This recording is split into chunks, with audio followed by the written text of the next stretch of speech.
Unique খাবার খেতে কার না ভালো লাগে, সেটা যদি হ্যাপি রেস্টুরেন্টে হয় তাহলে তো কোনো কথাই নেই বস। আজকের এই ব্লগে থাকছে এই রেস্টুরেন্টটি কোথায় অবস্থিত, এই রেস্টুরেন্টের গুণগত খাবারের মান কেমন এবং এদের সার্ভিস কেমন। এই রেস্টুরেন্টটি দিনাজপুর বালিবাড়ি তিস্তা ক্লিনিকের পাশে অবস্থিত। এই রেস্টুরেন্টটি ইন্টেরিয়র ডিজাইনের অসাধারণ এবং অনেক চমৎকার ছিল। এখন আমি মেনু কার্ড দেখে সেই ইউনিক সেট মেনুর একটা অর্ডার দিলাম, যার সিঙ্গেল প্লেট প্রাইস নিয়েছিল 270 টাকা। তো গাইস, এই হলো আমার স্পেশাল ইউনিক সেট মেনু। এই সেট মেনুতে দিয়েছিল তারা fried rice, high fried chicken, vegetable, salad আর সফট ড্রিঙ্ক। সুন্দর করে তারা এই সেট মেনুটাকে ডেকোরেট করছে, দেখতেই মনটা ভরে গেল।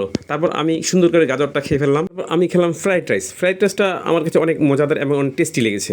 তারপর আমি খেলাম থাই ফ্রাইড চিকেনটা। দেখতে পাচ্ছেন আমি অলরেডি চামচে করে খাওয়া শুরু করছি মাংস। তবে থাই ফ্রাইড চিকেনের ফ্লেভারটা আমার কাছে অনেক মজাদার এবং অনেক ইউনিক লেগেছে। গাইস, আমি অনেক রেস্টুরেন্টে এরকম অনেক সেট মেনু খেয়েছি, বাট এখানকার ভেজিটেবল কারিটা আমার কাছে অসাধারণ এবং অনেক টেস্ট লেগেছে। বাজেট হিসাবে খাবারের মেনুটা আমার কাছে অনেক ভালো লেগেছে এবং কোয়ান্টিটিটাও অনেক বেশি ছিল। আমার কাছে সবচেয়ে বেস্ট লাগছে ভেজিটেবল কারিটা। এদের সার্ভিস চমৎকার ছিল, তাতে কোনো সন্দেহ নেই। থাই ফ্রাইড চিকেনের মাংসগুলো অনেক নরম এবং অনেক সুস্বাদু এবং মশলা ফ্লেভার ছিল বলে খুব ভালো লেগেছে আমাকে। গাইস, কারা কারা এই রেস্টুরেন্টের সেট মেনুটা খেয়েছেন অবশ্যই কমেন্ট করে জানাবেন। গাইস, এরা একটা স্পেশাল অফার দিয়েছে, যারা এই রেস্টুরেন্টে খেতে আসবেন তাদের জন্য যে কোনো খাবারের উপর 10% ডিসকাউন্ট রয়েছে। গাইস, বাসায় বসে না থাকে এই অফারটি নিতে পরিবারকে নিয়ে চলে আসুন। আজ পর্যন্তই, আল্লাহ হাফেজ।